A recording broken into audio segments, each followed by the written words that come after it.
Continuing from where Friday's episode left off, Steffi is still horrified that Bill and Sheila are dating.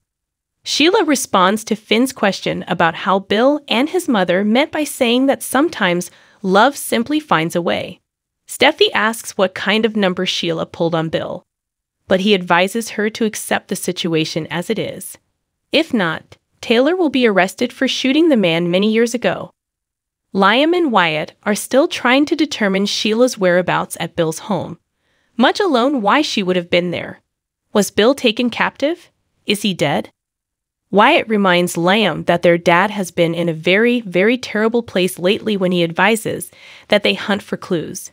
Wyatt makes a call to Tony, the security guard at the front gate, as he searches for any indications of what is happening.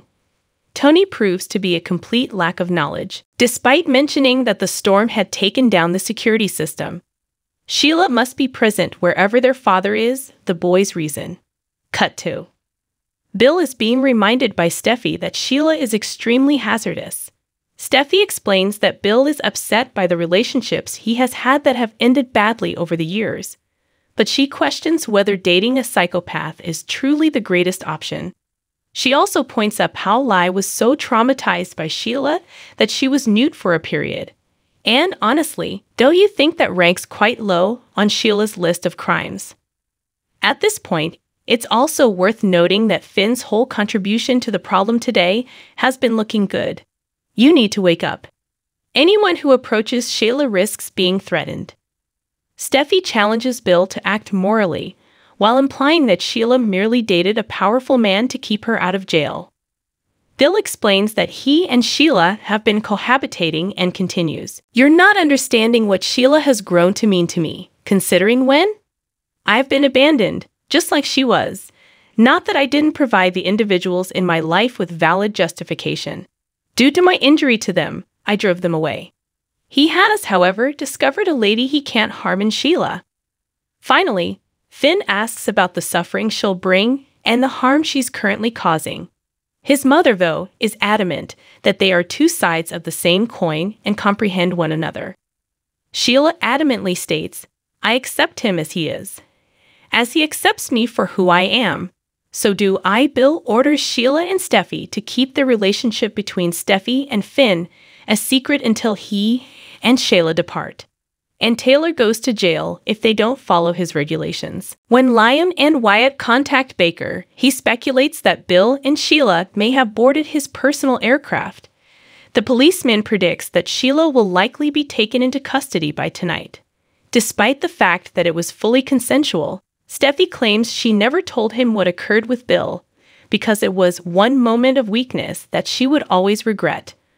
Her husband, correctly, accuses Bill of preying on her emotions when she says, "If I had been in a better frame of mind, if I wasn't so distraught, it would never have occurred." Steffi says she wants to move past it and accept what occurred. They must now put their family and future first. "I just never think about it. I wasn't trying to keep it from you on purpose," she explains. Finn insisted that he wasn't angry with her, but claims that any halfway decent man would have known better than Bill. Steffi just cares that Finn's marriage won't suffer as a result of what transpired between her and Bill. He assures her that it won't and expresses gratitude for her candor. The topic of Sheila comes up again, and they both agree that they want to see her imprisoned. However, how can they accomplish this without imprisoning Taylor as well?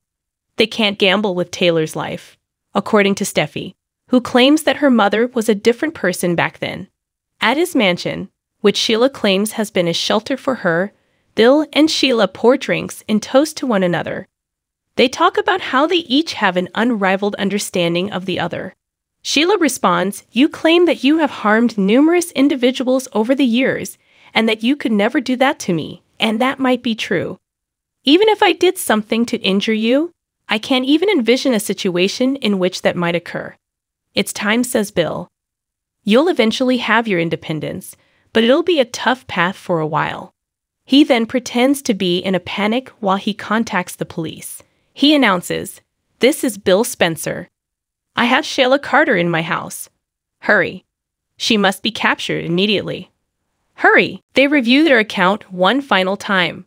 When Sheila arrived, She pleaded her case vehemently, but Bill cut her off and phoned the police. He forewarns, "You're going to spend some time in jail. That's an essential step. Then, once I have done everything in my power to release you, we can get back together and you'll be a free woman once more." She professes her love and urges him not to lose sight of the significance of his sword necklace.